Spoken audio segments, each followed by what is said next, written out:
नमस्कार, वंदे मातरम। मैं सिद्धार्थ लाटा आपकी अपनी इस ऑनलाइन क्लास में एक बार फिर से स्वागत करता हूं। हम पढ़ रहे हैं 9th कक्षा में और हिंदी की इस क्लास में ग्राम श्री कविता जो है ये हम पढ़ रहे थे। ग्राम श्री कविता के 3 पद हमने पहले पढ़े हैं और बाकी पद हम अभी पढ़ रहे हैं। सुमित्रानंद पंत के बारे में हमने परिचय में पढ़ा। सुमित्रानंद पंत प्रकृति के कवि माने गए हैं और प्रकृति का हमने बताया कि जैसे कि प्रकृति से इनका बचपन से ही जुड़ा रहा है। इनका जन्म ही प्रकृति की गोद में हुआ है। उत्तराखंड के अल्मोड़ा के कौसानी ग्राम, जो कि अपनी सुंदरता के लिए विशेष तौर से जाना जाता है, ऐसी प्रकृति की सुंदर गोद में इनका जन्म हुआ और इलाहाबाद और उत्तर प्रदेश के क्षेत्र में यहाँ अध्ययन करते हुए इन्होंने साहित्य से जुड़े और साहित्य में भी इनका प्रकृति से जुड़ाव स्पष्ट दिखाई देता है। इनको साहित्य क्षेत्र का सबसे श्रेष्ठ पुरस्कार, सबसे उच्च पुरस्कार जो ज्ञानपीठ पुरस्कार होता है वो इनको दिया गया चिदम्बरा के लिए। इनको पद्म विभूषण, जो कि भारत सरकार द्वारा जो पद्म पुरस्कार दिए जाते हैं, उन पद्म पुरस्कारों में जो सबसे श्रेष्ठ पुरस्कार है पद्म विभूषण, उससे इनको सम्मानित किया गया है। तो ऐसे कवि जो है सुमित्रानंद पंत, इनकी कविता हम ग्राम श्री पढ़ रहे हैं। और जैसे मैंने आपको बताया, ग्राम श्री का मतलब होता है गांव की शोभा। श्री का मतलब शोभा, सुंदरता। तो ग्राम का मतलब गांव और श्री का मतलब सुंदरता और शोभा। तो गांव की शोभा का वर्णन, सुंदरता का वर्णन कवि सुमित्रानंद पंत ने अपनी कविता में जो किया है वो हम पढ़ रहे हैं। हमने इसमें पढ़ा किस प्रकार से चारों तरफ गांव में हरियाली छाई हुई है, वो मखमली चद्दर की तरह लगती है। ये हमने पहले पढ़ा है और अब हम पढ़ रहे हैं कि वसंत ऋतु के आगमन पर किस तरह से यहाँ पर प्रकृति में परिवर्तन दिखाई देता है, जो हम यहाँ पर देख रहे हैं। गांव की प्रकृति में जो परिवर्तन हो रहा है। अब रजत स्वर्ण मंजरियों से लद गई आम्र तरु की डाली और झर रहे ढाक पीपल के दल, हो उठी कोकिल मतवाली। वसंत ऋतु का आगमन हुआ है और रजत स्वर्ण मंजरियों से आम के जो वृक्ष जो हैं उनकी डालियों पर सोने की तरह चमकती हुई, चांदी की तरह चमकती हुई मंजरी दिखाई दे रही है, जिनसे ऐसा लग रहा है कि अब इन पे नए पत्ते, नए पुष्प, नए फल इन पर आने वाले हैं। और झर रहे हैं ढाक पीपल के दल। ढाक और पीपल के जो पेड़ हैं, वृक्ष हैं, उनके पत्ते हैं वो झर करके नीचे गिर रहे हैं और नई कोंपलें उन पर निकल रही हैं जो चमकती हुई सी दिखाई देती है। हो उठी कोकिल मतवाली। और ऐसे परिवर्तन को देख करके कोयल है वो वसंत ऋतु में मतवाली होकर के अपनी मधुर ध्वनि सुनाने को तैयार हो रही हैं। महके कटहल मुकुलित जामुन। कटहल और जामुन के जो पेड़ जो हैं, कटहल महकते हुए नजर आते हैं। मुकुलित जामुन, आनंदित हो रहे हैं जामुन के वृक्ष भी। और जंगल में झरबेरी झूली। जंगल में जो झाड़ की बेरियां हैं वो झूलती हुई नजर आ रही हैं, हिलती हुई नजर आ रही हैं। फूले आड़ू नीम दाड़म आलू गोभी बैंगन मूली।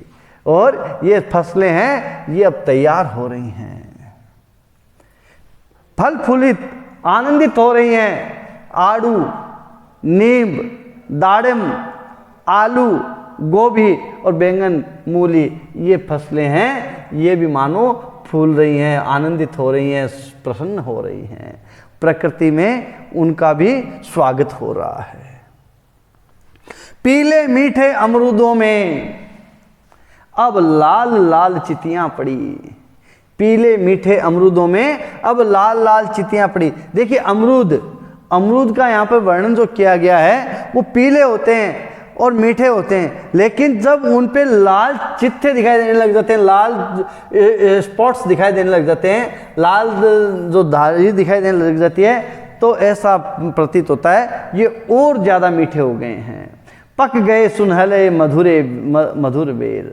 और झाड़ियों की जो बेर हैं वो भी पक करके और पीले सुनहले हो गए हैं, मधुर जो है उनका स्वाद है वो बढ़ गया है।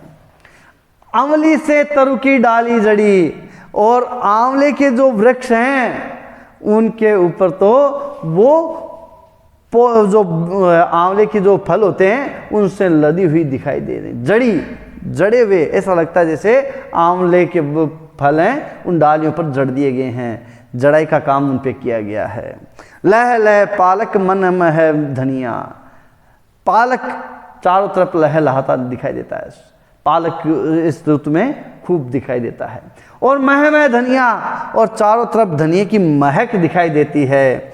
लौकी और सेम की फैली, चारों तरफ लौकी और सेम की फलियां हैं वो फैली हुई दिखाई देती है।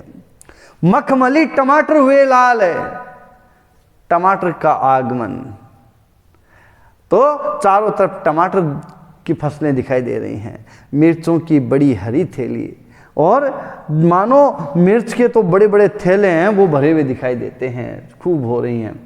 बालू के सांपों से अंकित गंगा की सतरंगी रेती, और देखिए गांव का जो किनारा है, तट है, वहाँ पर बालू मिट्टी जो है गंगा के तट पर जो हम देखें, नदी के तट पर देखें तो वहाँ पर रेत के जो निशान दिखाई देते हैं, और वो कैसे दिखाते हैं, बालू के सांपों से अंकित, जो रेत की जो लहरें हैं वो कैसे लग रही है, सांपों से अंकित, रेतीले ऐसे लगते हैं जैसे वहाँ पर उस रेत से सांप होकर के गुजरे हैं, तो उनके निशान दिखाई दे रहे हैं। वास्तव में वो पानी के तट के ऊपर जो पानी की लहरें होती है या रेत की जो बहाव होता है उसके कारण इस तरह से दिखाई देता है, लेकिन वहाँ पर कवि ने बड़ी सुंदर कल्पना करके उसे रेत बालू के सांपों से संज्ञा दी है। बालू के सांप, गंगा की सतरंगी रेती, गंगा की जो सतरंगिनी रेत जो है उसके कारण वो सांप के निशान की तरह दिखाई देती है। गंगा का तट है, नदी का तट है, गांव में जो बहने वाली नदी की धारा है, उस नदी की धारा से किनारों पर जो चारों तरफ रेत के निशान दिखाई दे रहे हैं, वो रेत के निशान ऐसे लगते हैं जैसे मानो उस बालू मिट्टी से कोई सांप होकर के गुजरा है। सुंदर लगती सरपत छाई तट पर तरबूजों की खेती, और वहाँ हम देखें नदी के किनारों पर, नदी के तट के ऊपर जो चारों तरफ तरबूज की जो खेती है वो तो और भी ज़्यादा सुंदर दिखाई देती है। अंगुली की कंघी से बगुले कलंगे संवारते हैं कई, और पानी पर तैरते हुए जो बगुले हैं वो अपने पंजों से खुजली करते हुए ऐसे लगते हैं जैसे मानो वो अपनी अंगुलियों से बालों में कंघी कर रहे हो और अपने बाल संवार रहे हो। बड़ा सुंदर प्रकृति का वर्णन करते हैं। मैंने आपको पहले बताया कि सुमित्रा नंदन पंत जो है प्रकृति के सुकुमार कवि हैं, ऐसा सुंदर वर्णन करते हैं जिसको हम अपने आप अनुभूत कर सकते हैं, अपनी आंखों से देख सकते हैं, महसूस कर सकते हैं, इंद्रियों से महसूस कर सकते हैं। और ऐसा लगता है कि जो वर्णन हम पढ़ रहे हैं तो हमें स्वतः ही ऐसा लगता है कि हम भी इस प्रकृति का आनंद लें, हम भी इसके नज़दीक जाएं, देखें कितना सुंदर, स्वतः ही आकर्षित हो जाते हैं हम भी उसकी तरफ। तिरते जल में सुर खाब, पुलिन पर मग रोटी रहती सोई, और पानी पर तैरते हुए जो पक्षी हैं सुरखाब, वो और भी ज़्यादा सुंदर दिखाई देते हैं। आगे देखिए, हंसमुख हरियाली हिम आतप, सुख से अलसाए से सोए। हंसमुख हरियाली हिम आतप, चारों तरफ हरियाली दिखाई दे रही है, और इन हरियाली के बीच में जो सुख से अलसाए से सोए, जो सोने का जो वर्णन किया गया है यहाँ पर, व्यक्ति इस तरह से सोता है जैसे सुखपूर्वक अलसा करके सो रहा है, प्रकृति की गोद में सोया हुआ है। भीगी अंधियाली निशी की, और भीगी रात को कैसा बताया, भीगी हुई। भीगी हुई क्यों बताया, क्योंकि रात में ओस नमी के कारण ऐसा लगता है कि रात भीगी हुई है। तारक सपनों में खोई, और ऐसा लगता है सुंदर तारों को देखते हुए, निहारते हुए सुंदर सपनों में खोए हुए से अलसाए हुए। अलसाए हुए से मतलब क्या है, लोग सो तो रहे हैं, अलसाए हुए क्यों होता है, सुखपूर्वक अलसाए में। एक तो व्यक्ति दुख से अलसा करके उसे दुख का अनुभव होता, लेकिन यहाँ सुखपूर्वक। तारक सपनों से में से खोए, मरकत डिब्बे से खुला ग्राम, जिस पर नीली नभ आच्छादन।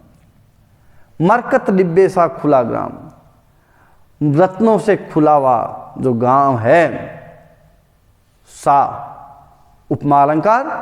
तो और उसके ऊपर क्या है, जिस पर नीलम नभ आच्छादित। देखिए मरकत मणि जो है उनकी तरफ चमकता हुआ जो गांव की जो शोभा है वो चमकती हुई दिखाई देती है। और उसके ऊपर क्या है, नीला आसमान आच्छादित है। और वो भी कैसा है, नीलम नभ। नीलम नभ में रूपक अलंकार, रूपक, जहां एक वस्तु में दूसरी वस्तु का आरोप किया जाता है वहां रूपक। नीलम नभ आच्छादन, आसमान से, नीले आसमान से ढका हुआ है। मरकत के डिब्बे की तरह तो गांव लग रहा है, और गांव नीलम से ढका हुआ सा प्रतीत हो रहा है। बहुमूल्य रत्नों से इनकी तुलना की। निरूपत हिमांत से स्निग्ध सोत, निज शोभा से हरतादन। निरूपित हिमांत, दूर तक फैली हुई बर्फ दिखाई देती है, स्निग्ध सोत, और ये जो है सबको आनंदित करने वाला। निज शोभा से, अपनी शोभा से हरता जनमन, और संपूर्ण जनमानस मनुष्य हैं उनके दुखों को हरता हुआ नजर आता है। ऐसा सुंदर ग्रामीण वर्णन है जो कि सुमित्रानंद पंत के द्वारा किया गया है। सुमित्रानंद पंत कहते हैं कि गांव की शोभा को देखते हैं, गांव की सुंदरता को देखते हैं तो ऐसा लगता है वो सारे दुखों को, पीड़ा को हरने वाला है। और ऐसी सुंदरता व्यक्ति को स्वतः ही अपनी ओर आकर्षित करती है, अपनी ओर खींचती है। जिसमें हमने यहाँ पर देखा है बसंत ऋतु का वर्णन देखा है, कोयल बोलने को तैयार दिखाई दे रही है, आम के जो डालियाँ हैं उन पे मंजरियाँ छाई हुई है, पीले अमरूद हैं वो उन पर लाल धारियाँ, लाल चित्ते दिखाई दे रहे हैं जो कि पके हुए अमरूदों की संकेत कर रही हैं, ठीक है ना। पालक, धनिया, ये चारों तरफ लौकी आदि की सब्जी जो है, अनेक प्रकृति में सब्जियां हैं वो दिखाई दे रही। इस प्रकार का सुंदर वर्णन। और सबसे सुंदर वर्णन तो देखिए नदी के तट के ऊपर बालू रेत के जो नदी के रेत में जो लहरें दिखाई दे रही हैं, लहरों से बने हुए निशान हैं, वो ऐसे लगते हैं जैसे बालू के सांप बने हुए हैं, सांप की तरह दिखाई दे। ये बड़ा सुंदर वर्णन यहाँ पर। और बगुलों के द्वारा बालों में कंघी करना आदि का वर्णन जो है, और यहाँ पर हंसमुख हरियाली का वर्णन जो किया गया है, ये सब सुमित्रानंद पंत के द्वारा बड़ा सुंदर वर्णन किया गया है। आज की अपने इस क्लास में हम इतना ही पढ़ेंगे, बाकी पढ़ेंगे हम अगली क्लास में। तब तक के लिए धन्यवाद। वंदे मातरम।